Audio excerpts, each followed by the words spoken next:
We continue our discussion of confidence interval. Before we continue, we need to review a little bit about the normal curve using standardized parameter z. And the example we discussed before is the height of for USA woman, and for the population, the height satisfies a normal distribution, and the mean height equals 64.5 inches, and the standard deviation equals 2.5 inches. That is the normal distribution for the original population. Now we take samples and we get a sampling distribution, and the sampling distribution for this original normal distribution is also normal, and is also satisfying a normal distribution, and the mu, the center, is the same as this one. But the standard deviation is reduced by a factor of which is the square root of the sample size.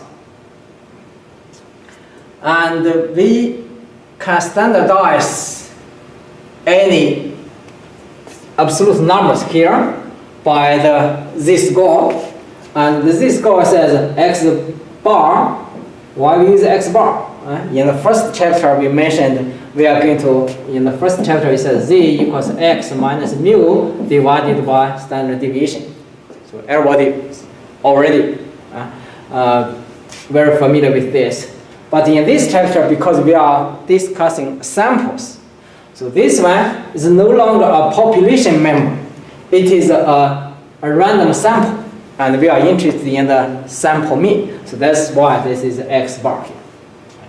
Minus the mu, this mu is the mean of the sampling distribution. And luckily this mu is the same as this mu, so we just put the population mean here. Then divided by the standard deviation. This is the standard deviation for the population, but this one is the standard deviation for the sampling distribution. So we need to use this. After this conversion, and we convert this normal distribution into a standardized normal distribution. So the z-score, the center equals 0, and one standard deviation is 1, two standard deviation equals 2, three standard deviation equals 3. So we already know how to do this. The only difference of this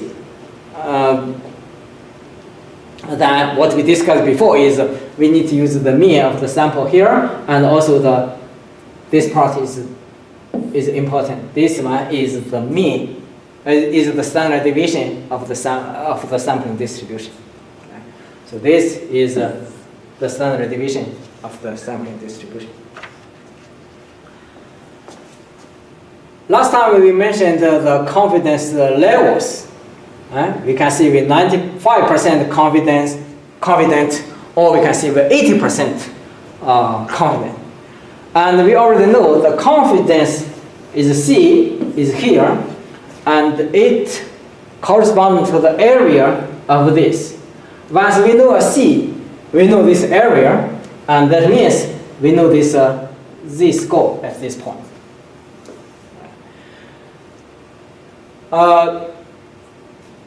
Confidence intervals contain the population mean mu in C %, and different area and the curve give us different confidence levels. And this one can be small, means less confidence, and can go big area, means more confident.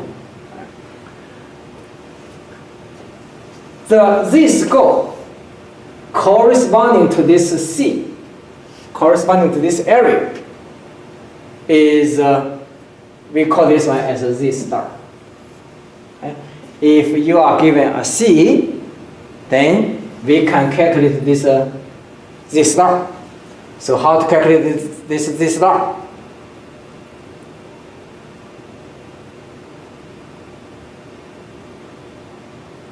Okay, we call table A. Table A for a z give us the area from this point all the way to the left. And the numbers at the area of this is in the table A. So once we know this one, this value, we multiply by 2, we get this and this. Then we subtract the sum from 1, we get this C. For inverse problem, if we know this C here, then we subtract this C from 1. We subtract this C from 1. Then we divide it by 2. We get this area. And from this area, we use check the table A inversely, and we can find this Z star. So from here, we can get a Z star. Yeah. So anyway, this means C, different C correspond to different Z star. If we know C, we know Z star.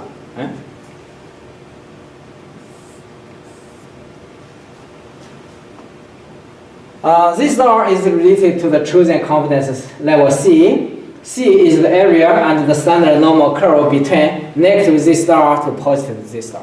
And Z star are symmetric because this confidence, this area is symmetric. So if we know C, for example, Z star equals negative 1.28, then this part is a positive 1.28. They must be symmetric. So margin for error. We remember in the last slide, they said mu is approximated with the x bar plus minus some value here, z sigma over square root of n. And this part, that is written as x bar plus minus the margin of error. And this margin of error actually equals this part. That one equals this. So what is this question mark here? That is the Z star corresponding to a specified confidence level. If we know the confidence level, then we can use this method from table A, try to get the Z star. Then once we know the Z star, we know this margin for error. So this is the margin for error, and this one is the confidence interval.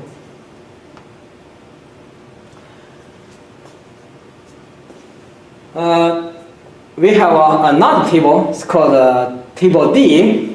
We can use this table D to find a specific Z star. The reason is why we use table D actually is not necessary. But because when we talk about the confidence levels, we do not arbitrarily choose this. Okay, we usually do not say, okay, 91% full confidence. We don't use these numbers. Actually, by convention, we have several discrete numbers like 50% confident, 60% confident, 70%, 80%, 90%, 95, 96, 98, 99, 99.5, 99.8, and 99.9% confidence. We do not randomly choose this C. So this C, the choice of C is limited. That means we do not need to use table A because table A is there are a lot of interest there. So we use this several listed in table D. Right? So look at here. For Z star equals 0.674, that's corresponding confidence level of 50%. You can verify that this Z star can be calculated from this way we just mentioned, right? So 1 minus 50%, then divided by 2, so which equals 0.25. And if you check table A for 0.25, you can see the corresponding Z, which is Z star here, will be equal 0.674. Okay? Another one is like this. For confidence level, so C equals 95%. Then 1 minus C over 2 equals 0.025. Now you check table A for this number, this table A here, number that's 0.025, 0.025, and you look at this here and here, so you add these two, okay, you find the Z star, and you are going to find that that equals 1.96. Right? So So all these are actually derived from table A, so no big deal. But we list here separately in table D. So you can use this one easily.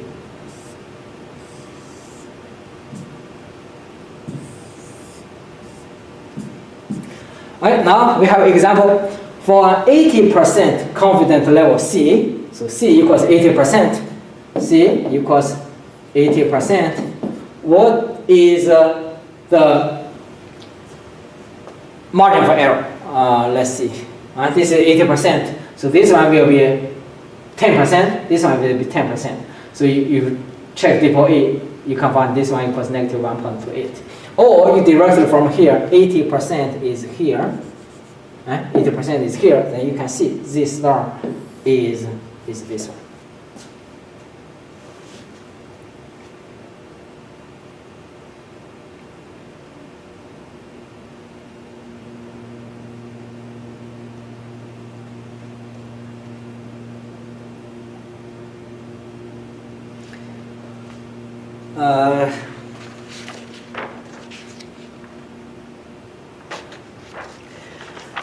From here, this confidence level C and the Z star, and the Z star is related to the margin for error. It is a kind of error.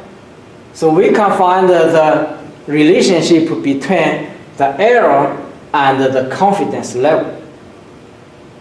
For example, if I ask you, what is your midterm score? Suppose these numbers are random. I randomly assign from 0 to 100. Suppose. What is your test score? You said, your score is 90. Your statement is very accurate. 90. But I ask, how confident you see your score is 90? Or you may say, okay, not that confident. So this one here is very accurate, precise, but not confident. If I ask, what is your score in the test? He said, maybe from 80 to 100. So this one compared to this is less accurate. But how confident is this? Definitely this one will be more confident than this. So more confidence in this. If I ask you, give me a number that is even more confident than this, you may say, okay, from 0 to 100. From 0 to 100. This one is the least accurate. You see almost nothing. But how confident is this? That is 100% confident. So you can see the relationship between the margin for error, the M, and the confidence level. The margin for error actually equals this. So the margin for error equals Z star times this over square root of C, and this one is related to the C. If your C is large, that means you're very confident. That means here, this area is very large. If this area is very large, that means this Z star will be very large. So if this star is large, for a fixed sigma and fixed n, this margin for error will be large. So that means if you are very confident, your error will be large. You're 100% confident, your error is almost is the largest. If your confidence is less confidence, not confident, so that C is small. This C is small, then this star will be smaller. This one will shrink to the middle, so this C star will be smaller. This star will be smaller for fixed sigma and fixed n. This margin for error will be smaller. The error is smaller means your prediction or your estimation is more accurate. So you less confidence, you are more accurate. In this case, the least confident, so 100, almost 0, because the probability for you to get exactly 90 equal to 0. So you have 0 confidence, but that one is the most accurate. Or we said precise, not necessarily accurate. Accurate means correct, so precise. Very precise, but you have the least confidence.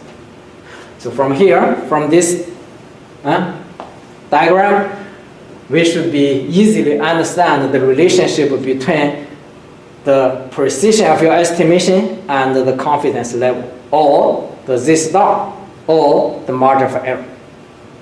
If you're very confident, your error will be large. If you're less confident, your error will be small. From this picture, it's very easy to understand, and also very easy to memorize.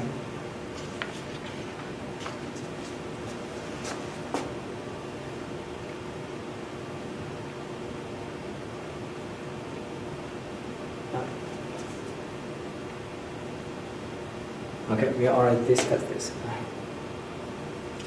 Now we have one example to show how to calculate this confidence intervals.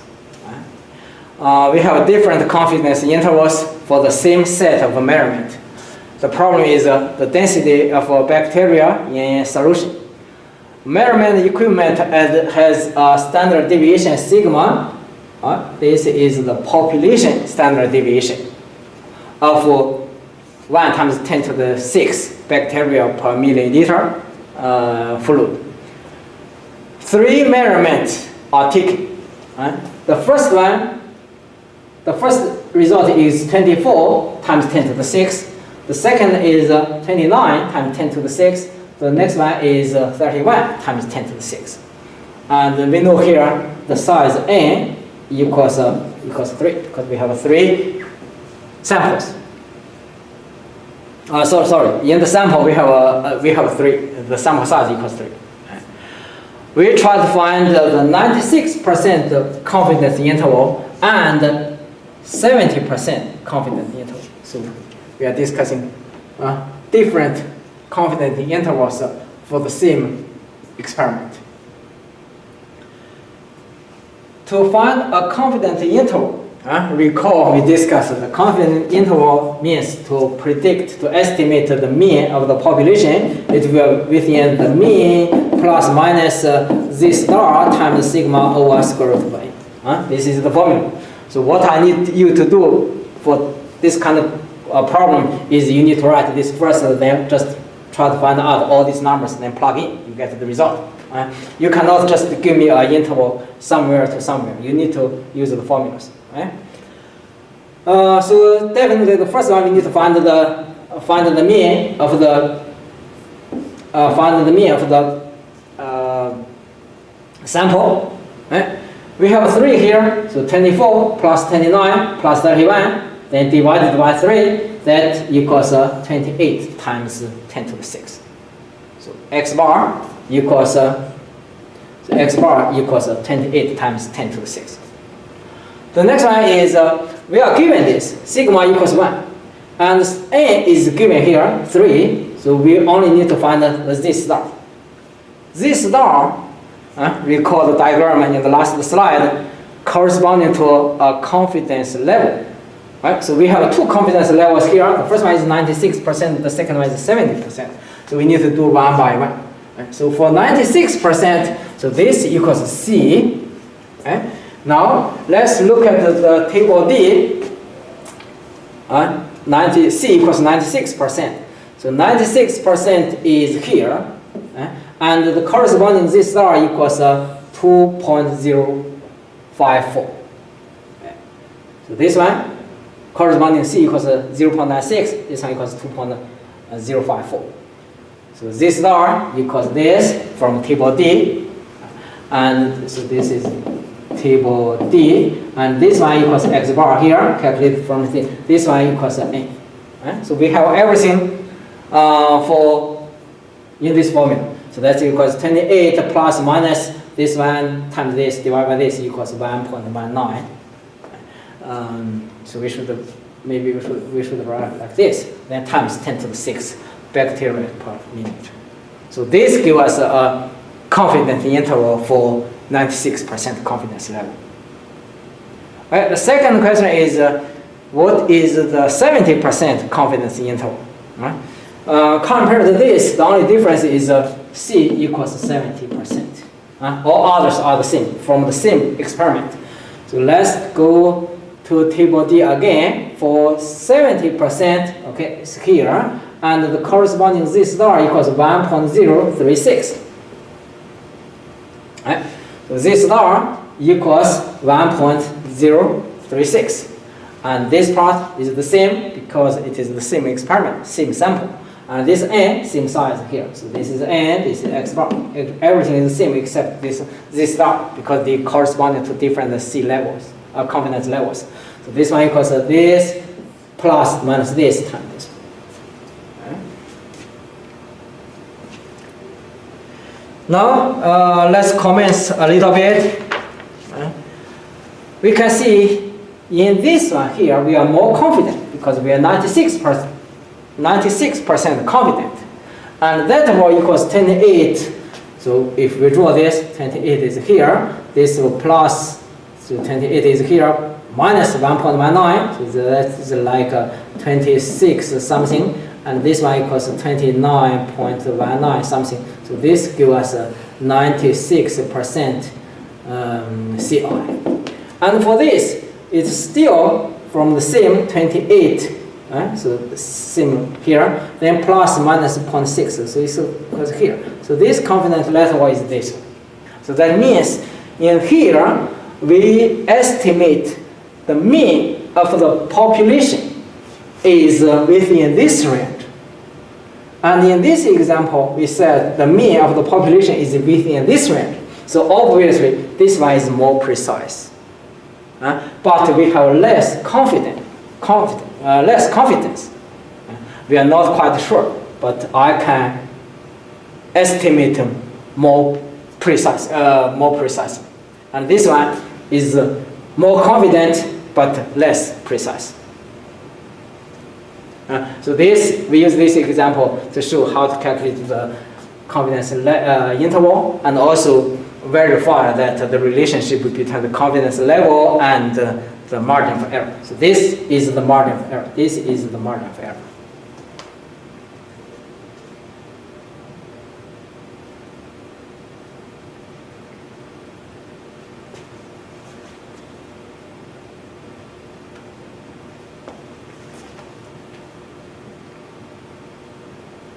Right? We discuss properties of confidence intervals. The user chooses the confidence level. No matter before or after you do the experiment, the user chooses the confidence level. Then once the confidence level is chosen, then the margin of error follows from this choice. Why? Because the margin of error depends on Z star, and Z star is from this C. The sigma is from population, usually it's a fixed number. N is the sample size, and we can choose this N. Sometimes we already know that if you are very confident, then your margin of error will be small. If you are very confident, then your margin of error will be large. If you're less confident, then your margin of error will be small. Looks like there's trade-off. But sometimes we want high confidence and small error. How can we get that? We want confidence, high confidence, very confident. C is large, but we want this one to be small. We know if C is large, this area is large, that means this is Z star. This C is large, then this Z star will be large. So this C is large, then this one here will be large. And I want this one to be small.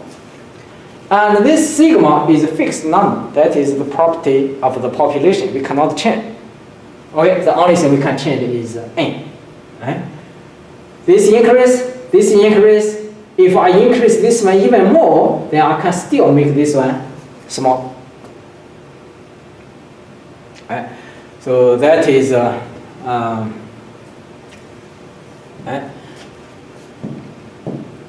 we can, if we increase the confidence level, and this one is smaller, or n is smaller, so this gives us the small error. But as we said, the spread can only decrease, we can increase the size of n to reduce the margin of error. But this one, remember this factor is the square root of n. It's not n. So that means after sum of n, you increase n from 1 to 2, from 2 to 3, that decrease in error is obvious. But if n is very large, for example, from 10,000 to 11,000, then this effect of reducing the margin of error will be not that obvious. Right? So you can see from this picture here. This one, the sample size, if you increase the sample size, and the standard deviation will be smaller, or so the margin of error will be smaller. When n is small here, the reduce in the standard deviation or the reduce of the error will be obvious. Increase from here to here is reduced a lot. But later time, for large size n, even if you increase the size n, then this reduction will be not that obvious. Okay, as we mentioned, even if we want more confidence, we can still have a small margin for error if we can increase the size of sample size n. Yes, that is true. And we have a formula and example to show how to do this. Because we said the mu is approximated by x bar plus minus sigma z star sigma over square root of n, and this part is called the margin of error. So the margin of error equals this part equals here. As mu equals x bar plus minus margin of error. And the margin of error equals z star times sigma over square root of n. Then from here, I can calculate this n. I represent n in terms of m, z star, and sigma. So move this one to this side. Move this one to this side. So square root of n will be equals to z star times sigma, then divided by m, and we'll take the square. So this one will change into n. Then this one will change into a square. So that is this. So we have here. This formula gives us hint that if we know the confidence level, means we know the z star, and we know the standard deviation, if you have a requirement in the margin of error, based on this, we can calculate the required size of the sample.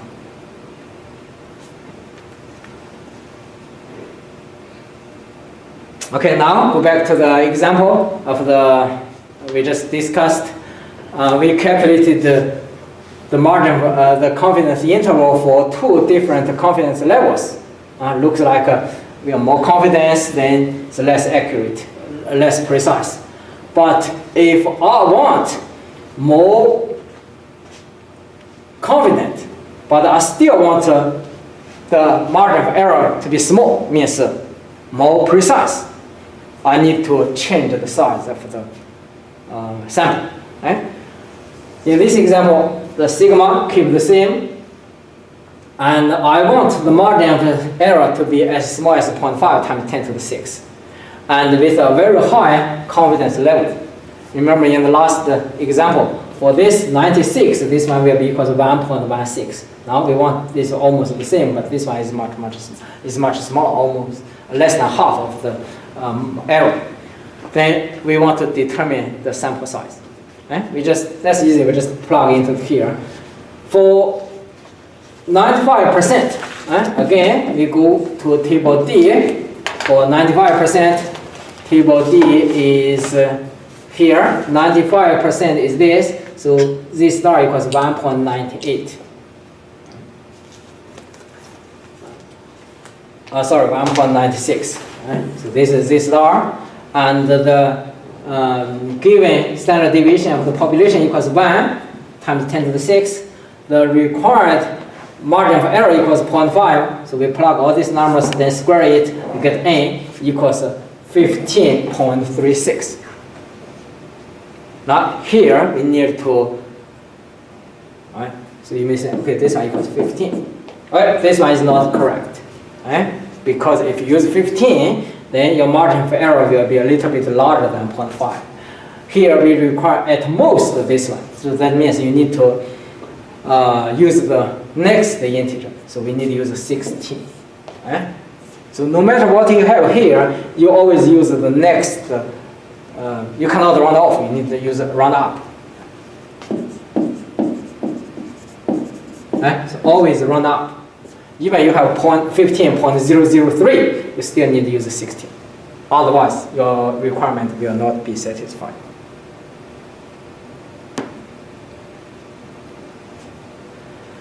Okay, we almost finished this part, and before the end, we still need to emphasize the meaning of for confidence intervals, because this is so important. The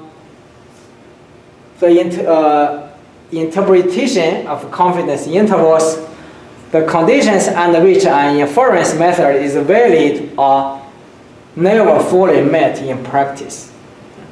Exploratory data analysis and judgment should be used when deciding whether or not use a statistical method. If you work in the statistical field, you are going to learn more of this. You are going to have more experience. Any individual confidence interval either will contain the true population mean or will not.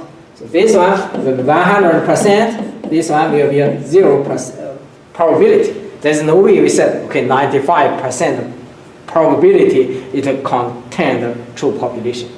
Either yes or no. So it is wrong to say that the probability is 95%. So this one is wrong. That the true means falls inside this confidence interval. Right? So that is not the correct way we see this. CI, so the mean is inside here with 95% probability. There is no way. We don't see like that. The correct method is if we calculate a lot of more confidence intervals with the same procedure, the same method. We get a lot of different confidence intervals. This length must be the same, right? Because this length is the same, but they only have different sample means.